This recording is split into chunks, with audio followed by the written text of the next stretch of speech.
आज का हमारा टॉपिक होगा अपने इस चैप्टर में motion of objects under the influence of gravitational force of the earth. ये टॉपिक थोड़ा सा बड़ा तो है, बहुत लंबा सा टॉपिक है। Motion of objects under the influence of gravitational force of the earth. जितना लंबा टॉपिक है ना, उतना ही आसान ये आपका कॉन्सेप्ट होने वाला है, बहुत आसान है। इसको समझने के लिए थोड़ा सा हम लोग अपने चैप्टर मोशन में चलना पड़ेगा, ठीक है। और उसमें याद कीजिए, आपने मोशन चैप्टर में 3 इक्वेशन पढ़ा था अपने मोशन का, ठीक है। उसके बारे में थोड़ा सा हम लोग यहाँ पे पहले बात कर लेंगे कि आखिर वो क्या है। अच्छा, पहले ये बताइए कि जो हम लोगों ने कल पिछले वाले क्लास में पढ़ा, क्या वो दिक्कत कुछ उसमें कोई डाउट नहीं होना चाहिए, क्योंकि बड़ा बेसिक सा चीज़ था। और बेसिकली 3 सवाल हम लोग सॉल्व किए थे, ठीक है ना। एक मेरे हिसाब से एक था मून पे gravitation force, sorry acceleration due to gravity कितना है, 1.63 था।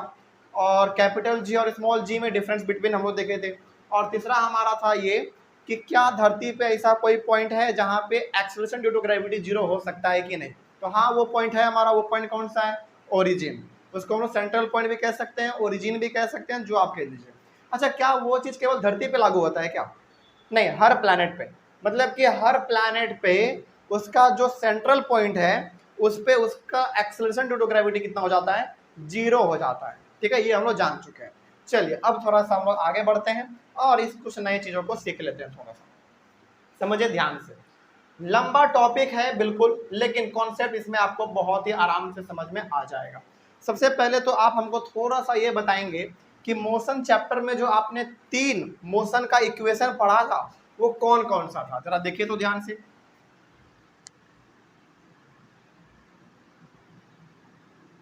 इक्वेशंस ऑफ मोशन आपने पढ़ा था। चलिए अभी आपके सामने लिखेंगे ना तो आपको याद तुरंत आ जाएगा। सबसे पहला हमारा इक्वेशन था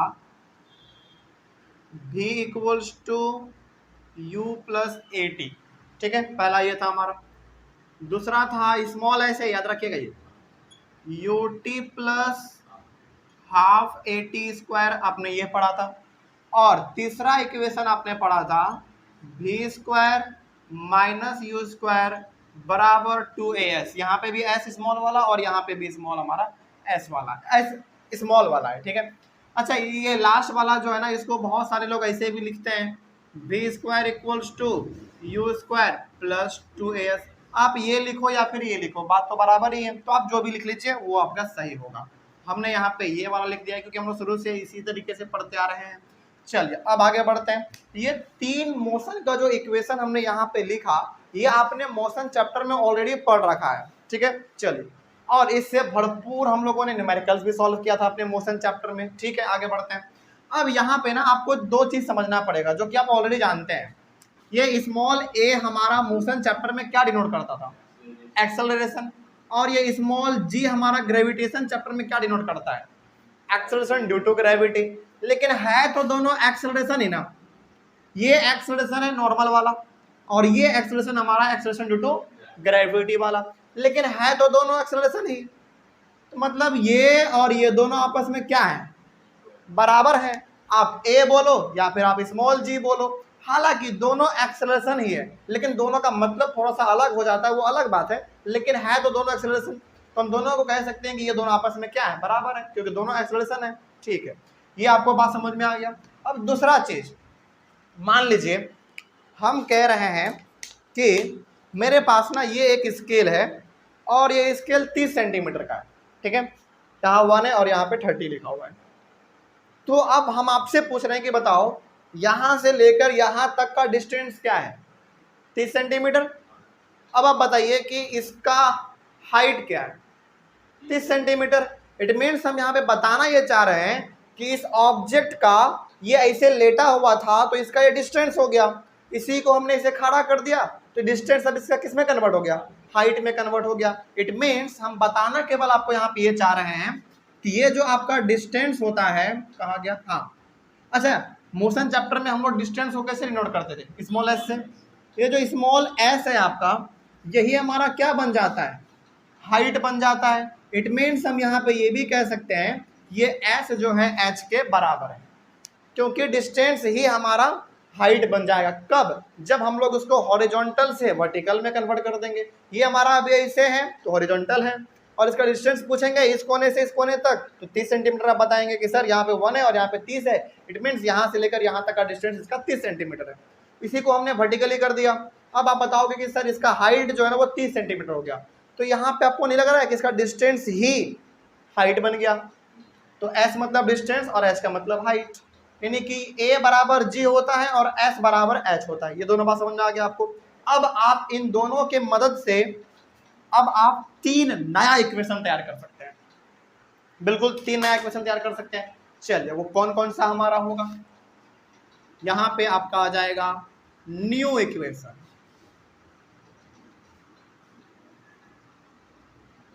चलिए जरा देखिएगा ध्यान से, बहुत इंपॉर्टेंट। जैसे पहला वाला हमारा क्या है, v equals to U plus A T है ना, तो अब हमारा ये क्या हो जाएगा, v equals to U plus G T हो गया। क्यों हो गया, क्योंकि a जो है वो g के बराबर होता है इसके अकॉर्डिंग, तो हम यहाँ पे a के जगह पे g लिख सकते हैं, इसमें कोई दिक्कत नहीं है। ठीक है, दूसरा वाला बताइए क्या हो सकता है दूसरा वाला।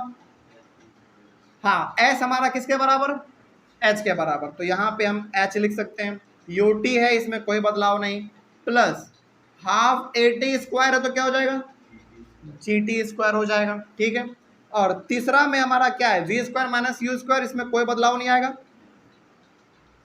बराबर 2as है तो 2gh हो जाएगा। और ये 3 नया इक्वेशन आपका बन के तैयार हुआ। और ग्रेविटेशन चैप्टर में आपको ये तीनों इक्वेशन नहीं याद रखना है, ग्रेविटेशन चैप्टर में आपको ये तीनों इक्वेशन याद रखना है, और इन तीनों इक्वेशन पे भरपूर आपको एकदम भर भर के न्यूमेरिकल्स मिलने वाला है, तो इससे घबराना नहीं है। अच्छा, यहाँ पे ना आपको कुछ बातें कॉमन जो है वो बता देते हैं। इन तीनों इक्वेशन में आपने मात्र 2 चीज बदला, एक a के जगह पे g और s के जगह पर h, बाकी तो हमारा वही चीज यहाँ पे भी है। अच्छा, हमने यहाँ पे क्यों बदला, क्योंकि a g के बराबर होता है और s हमारा h के बराबर होता है, सिंपल। ठीक है ना, तो ये आपका नया 3 इक्वेशन तैयार हो गया, कोई डाउट इसमें।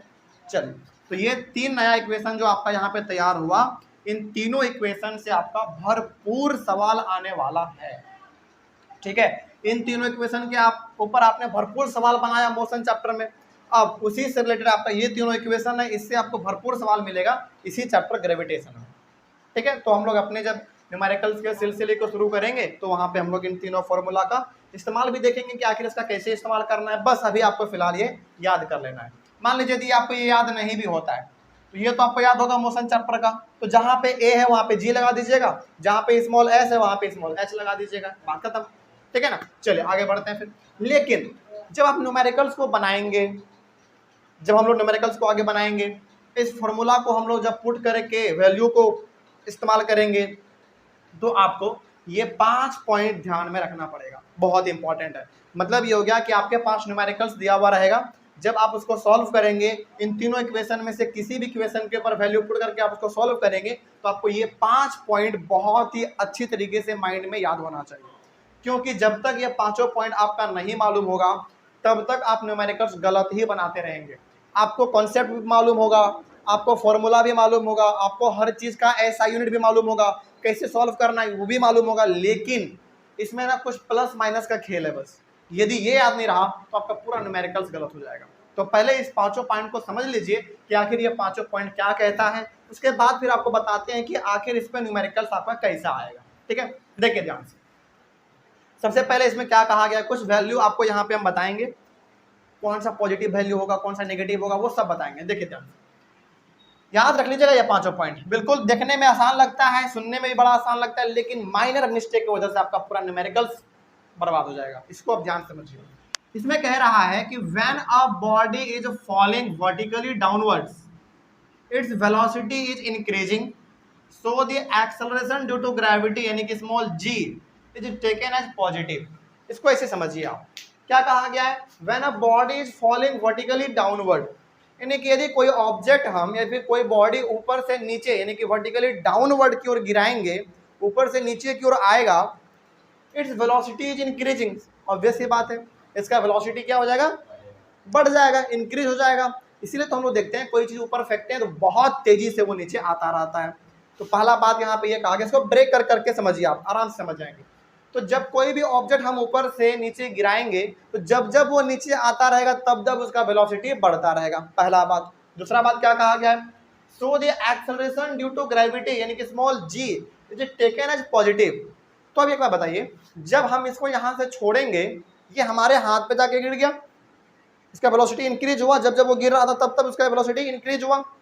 इसके बॉडी में अभी फिलहाल क्या था, एक्सेलरेशन ड्यू टू ग्रेविटी था, यानी कि स्मॉल जी का वैल्यू था, और वो स्मॉल जी का वैल्यू क्या था, बिल्कुल 9.8 मीटर पर सेकेंड स्क्वायर। लेकिन ये कैसा वैल्यू लेना है मालूम है आपको, पॉजिटिव वैल्यू लेना है, याद रखिएगा इस बात को आप। यानी कि जब भी कोई ऑब्जेक्ट हम ऊपर से नीचे गिराएंगे उसका वेलोसिटी इंक्रीज होगा, उस केस में उस बॉडी के पास जो एक्सेलरेशन ड्यू टू ग्रेविटी है वो कैसा है, पॉजिटिव है। अच्छा क्यों पॉजिटिव है, नहीं नहीं, उसका acceleration due to gravity positive क्यों है, बढ़ रहा है, ये अच्छी बात है। और कुछ बताइए इसके बारे में। इसका एक्सेलरेशन ड्यू टू ग्रेविटी हमने पॉजिटिव इसलिए लिया क्योंकि ये ग्रेविटी के फेवर में गिर रहा है, ग्रेविटेशनल फोर्स नीचे लग रहा है और ये आ भी रहा है किधर, नीचे ही आ रहा है। इट मीन्स ये ग्रेविटी के फेवर में काम कर रहा है, ऊपर से नीचे गिर रहा है ग्रेविटी के फेवर में, इसीलिए हम लोग इसका वैल्यू लेंगे पॉजिटिव। ठीक है, अब अगला पढ़िए, आपको और समझ में आ जाएगा क्या है। अगला पढ़िए क्या लिखा हुआ है, when a body is thrown vertically upward its velocity is decreasing so the acceleration due to gravity G is taken as negative. जब कोई ऑब्जेक्ट हम लोग नीचे से ऊपर फेंकेंगे, वर्टिकली मतलब नीचे से ऊपर की ओर हम लोग फेंकेंगे, तो बताइए उसका वेलोसिटी ऊपर जाते जाते बढ़ता जाएगा या घटता जाएगा, घटता जाएगा। वही बात इसमें कहा गया था कि when a body is thrown vertically upward its velocity is decreasing. Obvious सी बात है, जब हम लोग कोई भी इसको यदि हम इससे फेंकेंगे, जब जब ये ऊपर जाता रहेगा तब तब इसका वेलोसिटी डिक्रीज होता रहेगा। और एक समय ऐसा आता है जब वो ऊपर पहुंच के माइक्रो सेकेंड के लिए रुकता जरूर है, उसके बाद नीचे गिरता है। हम बताना ये चाह रहे हैं कि जब कोई ऑब्जेक्ट नीचे से ऊपर फेंकते हैं उसका वेलोसिटी डिक्रीज होता रहता है, ठीक है। लेकिन इस केस में इस बॉडी के पास जो एक्सेलरेशन ड्यू टू ग्रेविटी है उसको कैसा लेना है, नेगेटिव लेना है। अब नेगेटिव क्यों लेना है बताते हैं। इसमें भी कितना 9.8 मीटर पर सेकेंड स्क्वायर, लेकिन इसमें नेगेटिव एक्सेलरेशन क्यों लेंगे, क्योंकि ये ग्रेविटी के अगेंस्ट जा रहा है, यानी कि ग्रेविटेशनल फोर्स हमारा नीचे लगता है और ये ऊपर जा रहा है, यानी कि ग्रेविटी के अगेंस्ट ये काम कर रहा है। तो जब कोई चीज़ अगेंस्ट काम करता है तो उसका वैल्यू हम लोग माइनस में ले लेते हैं, कोई दिक्कत इसमें। हालांकि 9.8 है, न्यूमेरिकल्स को सॉल्व करने के लिए हम लोग इसको राउंड ऑफ करके 10 कर लेंगे, उसमें कोई बड़ी बात नहीं है, ठीक है ना। तो ये दोनों पॉइंट समझ में आया। तो ये दोनों पॉइंट बेसिकली आपको ये कह रहा था कि जब कोई ऑब्जेक्ट हम ऊपर से नीचे गिराते हैं तो वो नीचे आता है और ग्रेविटेशनल फोर्स भी नीचे की ओर ही लगता है, तो उस केस में हमारा ऑब्जेक्ट जो ऊपर से नीचे आ रहा है वो ग्रेविटी के फेवर में काम कर रहा है, इसीलिए हम लोग वहाँ पे 9.8 कैसा लेंगे, पॉजिटिव लेंगे। लेकिन जब कोई ऑब्जेक्ट हम नीचे से ऊपर फेंकते हैं तो ग्रेविटेशनल फोर्स तो नीचे लग रहा होता है, ऑब्जेक्ट हमारा ऊपर जा रहा होता है। इट मीन्स ये ऑब्जेक्ट किसके अगेंस्ट काम कर रहा है, ग्रेविटी के अगेंस्ट, ग्रेविटी के विरुद्ध काम कर रहा है, इसीलिए हम लोग वहाँ पे 9.8 कैसा लेंगे, माइनस यानी कि नेगेटिव लेंगे, ठीक है। चलिए आगे बढ़ते हैं। उसके बाद अगला पॉइंट इसमें कहा गया है, when a body is dropped freely from a height it's initial velocity u is 0। Initial velocity को कैसे डिनोट करते थे हम लोग, स्मॉल u से। अब इसमें क्या कहा गया है ऐसे समझिए, जब कोई ऑब्जेक्ट हम किसी हाइट से गिराएंगे तो इसका जो इनिशियल वेलोसिटी है ना वो 0 होगा। क्या सही बात है या गलत, सोचो थोड़ा। मतलब कि अभी हमारा ऑब्जेक्ट इस हाइट पे है और ये हमारा लैंड है, गिराएंगे तो ऑब्वियस सी बात है ये हमारा मोशन में आ जाएगा, लेकिन गिरने से पहले ये हमारे हाथ में किस पोजीशन में है, रेस्ट पोजीशन में। इट मीन्स जब कोई ऑब्जेक्ट हम ऊपर से नीचे गिराते हैं तो गिरने से पहले वो ऑब्जेक्ट कैसे पोजीशन में होता है, रेस्ट पोजीशन में होता है। इट मीन्स यहाँ पे आप स्मॉल u का वैल्यू क्या लिखेंगे, 0 मीटर पर सेकेंड। ओके, ये जो बात यहाँ पे हम लिख रहे हैं रेड मार्कर से, ये बहुत इंपॉर्टेंट है। जब तक आप इसको नहीं समझ पाएंगे तब तक आपका न्यूमेरिकल्स गलत ही बनता रहेगा, तो इसको आप अपने माइंड में अच्छी तरीके से एकदम फिट कर लीजिएगा, ठीक है। आगे बढ़ते हैं। चौथा पॉइंट क्या कहता है? चौथा पॉइंट कहता है कि when a body is thrown vertically upwards it's final velocity यानी कि v बिकम्स जीरो। ये बात समझ में नहीं आया, चलो समझो जरा ध्यान से। ये कह रहा है कि जब कोई ऑब्जेक्ट हम नीचे से ऊपर फेंकेंगे ना, अच्छा जब नीचे से ऊपर फेंक रहे हैं तो नीचे में इसका इनिशियल वेलोसिटी हुआ, ऊपर में इसका क्या हो गया? Final velocity. यानी कि जब मान लीजिए कि हमारा पेपर वेट नीचे से ऊपर फेंक रहा है तो जो मतलब कि जहां तक इसको जाना होगा वो जाएगा, इसका जो ऊपर में जो सबसे हाईएस्ट पॉइंट पे ये गया वही से क्या हो गया? फाइनल वेलोसिटी हो गया। और फाइनल वेलोसिटी जो कह रहा है ना वो जीरो हो जाएगा।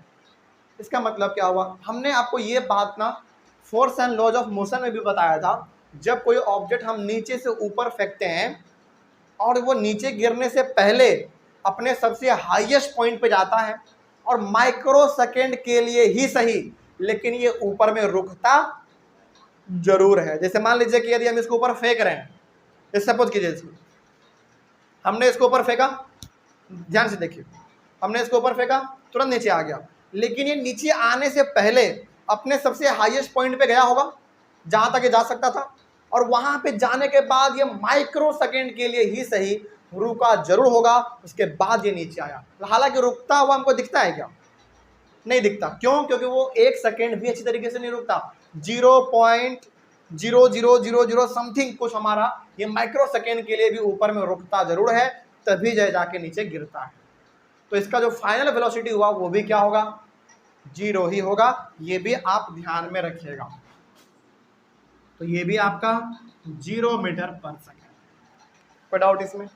तो यहाँ पे ये दोनों पॉइंट आपका ये कह रहा था कि जब कोई ऑब्जेक्ट हम ऊपर से नीचे फेंकेंगे, तीसरा वाला समझिए पहले, ऊपर से जब कोई चीज़ हम नीचे फेंकते हैं, छोड़ते हैं, तो ये तो मोशन में आ जाएगा हमारा, लेकिन गिरने से पहले जो इसका इनिशियल वेलोसिटी था उसका कितना वैल्यू होगा? जीरो होगा, क्योंकि गिरने से पहले रेस्ट में है।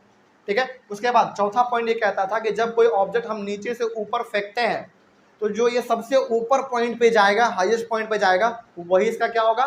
फाइनल वेलोसिटी होगा। और फाइनल वेलोसिटी का यहाँ पे वैल्यू क्या हो जाएगा? जीरो। क्यों जीरो हुआ? क्योंकि ये सबसे ऊपर पहुंच के माइक्रो सेकेंड के लिए ही सही रुकता जरूर है, यानी कि रेस्ट में हो जाता है ये, इसीलिए हम लोग यहाँ पे स्मॉल v का वैल्यू भी जीरो लिए हुए हैं। ठीक है, चलिए आगे बढ़ते हैं फिर। उसके बाद और 5वां नंबर समझ लीजिए, ये बहुत इंपॉर्टेंट है। इसमें कहा गया है the time taken by a body to rise to the highest point is equal to the time it takes to fall from the same height.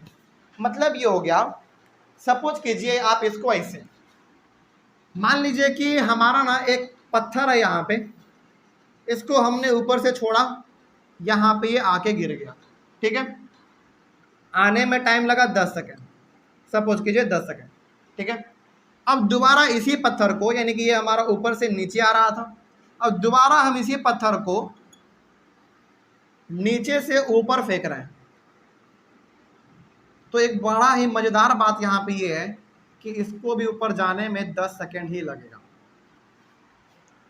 बात समझ आ रही है?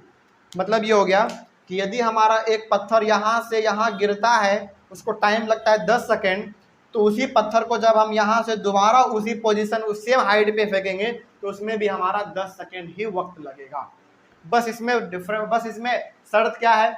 शर्त ये है कि फेंकने का रफ्तार बराबर होना चाहिए दोनों में, और हाइट हमारा दोनों में सेम होना चाहिए, तभी जाके दोनों में टाइम हमारा बराबर लगेगा। वही बात इसमें कहा गया था कि the time taken by a body to rise to the highest point is equal to the time it takes to fall from the same height. मतलब कि जितना टाइम किसी ऑब्जेक्ट को हम नीचे से ऊपर फेंकने में लगाएंगे उतना ही टाइम ऊपर से उसको नीचे आने में लगेगा। बस शर्त यहाँ पे ये है कि फेंकने का रफ्तार दोनों का सेम होना चाहिए और हाइट दोनों का सेम होना चाहिए। तो उस समय पे समय क्या लगेगा? दोनों में सेम समय लगेगा। कोई डाउट इसमें? चलिए, इस तरीके से आपने 5वां नंबर भी समझ लिया पॉइंट। चलिए, अब इस 5 पॉइंट में कोई डाउट है आपको तो ये बताइए। 5 पॉइंट समझ में आया है? तो ये 5 पॉइंट जो आपको बेसिकली बताया जा रहा है, ये 5 पॉइंट आपको डायरेक्टली इस्तेमाल करना पड़ेगा न्यूमेरिकल्स में। जब हम लोग न्यूमेरिकल्स को सॉल्व करेंगे, इस इक्वेशन को पुट करेंगे, तो वहां पे आपको ये वैल्यू सोच समझ के लगाना पड़ेगा। ठीक है। अच्छा, अब हम यहाँ पे आपको ये बताने वाले थे कि इससे ना आपका न्यूमेरिकल्स किस प्रकार का आएगा। देखिए, ये जो हमारा 3 इक्वेशन था मोशन वाले चैप्टर में, इसमें हमारा न्यूमेरिकल्स कैसे आता था ये आपको मालूम है, ठीक है। इस चैप्टर में न्यूमेरिकल्स कैसे आएगा मालूम है, इस इक्वेशन को कैसे पुट करना पड़ेगा। इसमें 95% आपका क्वेश्चन आएगा इस तीनों इक्वेशन से, वो ऐसा आएगा कि एक ऑब्जेक्ट को हम ऊपर से छोड़ रहे हैं या फिर एक ऑब्जेक्ट को हम नीचे से ऊपर फेंक रहे हैं, तो बताइए इसमें इसका इनिशियल वेलोसिटी क्या है, फाइनल वेलोसिटी क्या है, हाइट क्या है, टाइम कितना लगा, इसी प्रकार का क्वेश्चन आता है। यानी कि 90% क्वेश्चन जो आएगा इसमें आपका वो एक ही प्रकार का आएगा, या तो ऑब्जेक्ट को ऊपर से नीचे छोड़ा जा रहा होगा या फिर ऑब्जेक्ट को नीचे से ऊपर फेंका जा रहा होगा। इसी में आपको कुछ वैल्यू दिया रहेगा, जैसे मान लीजिए इनिशियल वेलोसिटी दिया रहेगा, फाइनल भी दिया रहेगा, आपको टाइम बताना पड़ सकता है, हाइट बताना पड़ सकता है। तो इसमें न्यूमेरिकल्स किस प्रकार से बनेगा ये हम लोग अपने न्यूमेरिकल्स जब हम लोग सॉल्व करेंगे तो वहाँ पे तो देखेंगे ही, लेकिन हमने यहाँ पे आपको छोटा सा आपको ये बता दिया कि आखिर किस प्रकार का इसमें आपका न्यूमेरिकल्स पूछा जाएगा। अब तो मेरे हिसाब से इस टॉपिक में कोई डाउट नहीं होना चाहिए, यही इस टॉपिक का पूरा निचोड़ था और इसके अलावा कुछ खास बात इसमें नहीं है, ठीक है। कोई डाउट इसमें? चलिए 5वें नंबर में आपने ये भी समझ लिया कि जितना टाइम हमारा कोई भी ऑब्जेक्ट नीचे से ऊपर जाने में लगता है वो इतना ही टाइम हमारा ऊपर से नीचे आने में लगता है, ये भी आप इसमें समझ गए। चलिए और इसमें क्या खास बात था, हाँ, और ये तीनों इक्वेशन भी आप समझ गए। बस जहाँ पे ए है वहाँ पे जी लगा दीजिए, जहाँ पे एस है वहाँ पे एच लगा दीजिए, ठीक है। ये आपका तीनों इक्वेशन हो गया। अच्छा एक बात यहाँ पे ना थोड़ा सा हम और बता देते हैं आपको, अभी तक आपको टोटल कितना फॉर्मूला मिल चुका, 3 और 3 6 मिल चुका, और ये 6 फॉर्मूला को आप एक जगह पे लिख लीजिएगा, ठीक है ना। थोड़ा सा हम यहाँ पे 3 फॉर्मूला तो हमारे पास हो गया, आप और कौन सा पढ़े थे? F इज इक्वल टू क्या था, डी स्क्वायर, ये था। दूसरा था कैपिटल जी का ना, कैपिटल जी वाला भी था, हाँ, F D square by M into M, यही था। और तीसरा था आपका स्मॉल जी वाला, G M by R square, यही था, G M by R square. तो ये 3 फॉर्मूला आपका और ये 3 फॉर्मूला आपका, तो टोटल 6 फॉर्मूला हो गया। और 6 फॉर्मूला का आपको मतलब मालूम होना चाहिए आखिर क्या था। चलिए एक बार थोड़ा सा आपको बता भी देते हैं। ये वाला फॉर्मूला याद कीजिए, हमने क्या बताया था आपको, तब लगाना है जब 2 ऑब्जेक्ट के बीच में ग्रेविटेशनल फोर्स पूछा जाए कि दोनों ऑब्जेक्ट के बीच में कितना ग्रेविटेशनल फोर्स लग रहा है, तब हम लोग ये फॉर्मूला लगाते हैं। ये वाला फॉर्मूला एक्चुअली में आपको लगाना नहीं पड़ेगा कभी, क्योंकि इसमें ना हमको बेसिकली कैपिटल जी का वैल्यू निकालना पड़ता है, और इसका वैल्यू तो आपको मालूम है already, 6.673 into 10⁻⁻11 newton metre square पर केजी स्क्वायर। तो ये वाला फॉर्मूला उतना ज़्यादा इस्तेमाल नहीं होता है, यदि कहीं पे न्यूमेरिकल्स में होगा तो कर लेंगे, लेकिन ये एक्चुअली उतना ज़्यादा इस्तेमाल नहीं होता है। और ये वाला फॉर्मूला भी आपको मालूम है, अब ये वाला फॉर्मूला हमारा बेसिकली बताता है एक्सेलरेशन ड्यू टू ग्रेविटी को निकालने का, और वो आप एक्सेलरेशन ड्यू टू ग्रेविटी कहीं भी निकाल सकते हैं, अर्थ पे, मून पे, मार्स, जुपिटर, कहीं भी निकाल सकते हैं। बस इसके लिए आपको 2 चीज मालूम होना चाहिए, उस प्लैनेट का मास और उस प्लैनेट का रेडियस, तो वहाँ का आप एक्सेलरेशन ड्यू टू ग्रेविटी आराम से निकाल सकते हैं। और इसमें इस फॉर्मूला से आप क्या निकाल सकते हैं, फाइनल वेलोसिटी निकाल सकते हैं। हालांकि इसमें तो कुछ भी आप निकाल सकते हैं, जैसे 1 2 3 4 चीज आपके पास है, 4 चीज में से कोई 3 चीज मालूम है तो चौथा निकल जाएगा। इसमें वही चीज है, इसमें भी हमारा उसी प्रकार का है। अब मेरे हिसाब से कोई डाउट नहीं होना चाहिए। तो आप एक काम कीजिएगा, हालांकि अभी मन करे तो अभी कर लीजिएगा, नहीं तो ये हमारा थ्योरी वाला पूरा कॉन्सेप्ट खत्म हो जाने दीजिए। जब हम लोग न्यूमेरिकल सॉल्व करेंगे ना, तो 10 मिनट टाइम हम लेके पूरा फॉर्मूला जितना भी आपने पढ़ा वो हम एक बार लास्ट में आपको बता देंगे, तभी जाके न्यूमेरिकल्स आपको हम बताएंगे, तब जाके आप आराम से समझ पाएंगे, आराम से आपका न्यूमेरिकल भी फटाफट बनता चला जाएगा, ठीक है ना। और यदि आपसे कोशिश हो सके तो आप एक तरीके से ये भी कर सकते हैं कि एक वाइट पेज लीजिए, उस वाइट पेज में टोटल फॉर्मूला जितना था आपका उसको आप लिख लीजिए, वो फॉर्मूला क्या कहता है ये भी आप लिख सकते हैं उसमें, है ना। चलिए इस तरीके से आप छोटा मोटा अपना नोट्स भी बगल में बनाते चल सकते हैं। हालांकि जो नोट्स में लिखना है वो तो हम पूरा बोर्ड पे बता ही देते हैं आपको, ऊपर से नोट्स भी मिल जाएगा। तो ऑनलाइन पर बच्चे खास करके आप लोग क्या कीजिएगा, तो जो बोर्ड पे जो नोट्स है वो तो है ही, आपको कॉपी में लिखना ही है सारा कुछ। साइड से आप एक सादा पेज में, व्हाइट पेज में एक फॉर्मूला का पेज बना लीजिए। हालांकि मुश्किल से चैप्टर में टोटल कितने 6 हो गए ना, 8-9 के आसपास आपको इसमें फॉर्मूला मिलेगा, लगभग 6 हो गया, 7-8 फॉर्मूला इसमें है पूरा चैप्टर में लगभग। उसको आप एक पेज में लिख लीजिए, वो फॉर्मूला क्या कहता है, उस फॉर्मूला का यूनिट क्या है, उस फॉर्मूला का वैल्यू क्या है, वो फॉर्मूला किस जगह पे हमको पुट करना चाहिए, ये सारा कुछ आप एक छोटा सा समरी बना के लिख सकते हैं, इससे फायदा आपको हो जाएगा। हालांकि एक बार हम लास्ट में आपको बताएंगे भी कि पूरा आखिर ये फॉर्मूला क्या कहना चाहता है, तो पूरा फॉर्मूला का एक निचोड़ हम आखिरी वाले क्लास में आपको बता देंगे न्यूमेरिकल्स बताने से पहले, ठीक है। तब जाके आप न्यूमेरिकल्स बनाएंगे तो आराम से आपको समझ में आ जाएगा। तो आज के क्लास का आप ये स्क्रीनशॉट ले लीजिए, और अगला वाला जो हमारा क्लास होगा बहुत इंपॉर्टेंट, मास और वेट वाला होगा, बहुत इंपॉर्टेंट। और उस कॉन्सेप्ट को समझाने के लिए हमको कम से कम तो चाहिए कम से कम 45 से 50 मिनट चाहिए, क्योंकि थोड़ा सा लंबा कॉन्सेप्ट है पहली बात। दूसरी बात बड़ा मजेदार है, मास और वेट दोनों में डिफरेंस क्या है ये आपको इसमें समझ में आ जाएगा। तो बहुत अच्छा टॉपिक है, तो अगले वाले क्लास में हम लोग उसको डिस्कस करेंगे। यहाँ तक में कोई डाउट रहा होगा तो आप लोग एक बार कमेंट कीजिएगा। तब तक के लिए thank you very much and have a nice day.